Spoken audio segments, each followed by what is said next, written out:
ಒಂದು ಸಾರ್ವಭೌಮ ಸಮಾಜವಾಗಿ ಸರ್ವಧರ್ಮ ಸಮಭಾವ ಪ್ರಜಾಸತ್ತಾತ್ಮಕ ರಾಜ್ಯವಾಗಿ ಪ್ರತಿಷ್ಠಿತ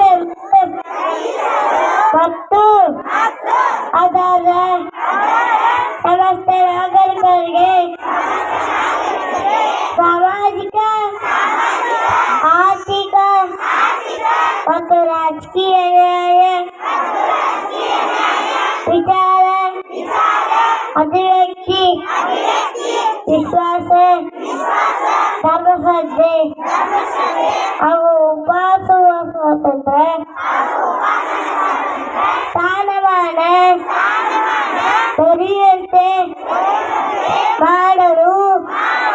ಮತ್ತು ವ್ಯಕ್ತಿಗೌರನ್ನು ರಾಷ್ಟ್ರದ ಏಕತೆಯನ್ನು ಹಾಗೂ ಅಖಂಡತೆಯನ್ನು ಪುನಶ್ಚೇತನಗೊಳಿಸಿ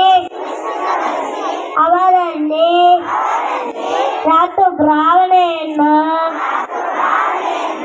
ವೃದ್ಧಿಗೊಳಿಸಲು ಶ್ರದ್ಧಾಪೂರ್ವಕ ಸಂಕಲ್ಪ ಮಾಡುವುದಾಗಿ ನಮ್ಮ ಸಂವಿಧಾನ ಸಭೆಯಲ್ಲಿ 1940 ಇಸವಿ ನವೆಂಬರ್ ತಿಂಗಳ 26ನೇ ತಾರೀಖಾದ ಈ ದಿವಸ ಈ ಮೂಲಕ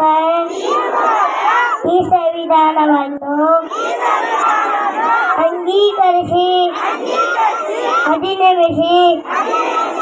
ಅರ್ಪಿಸಿಕೊಂಡಿದ್ದೇವೆ.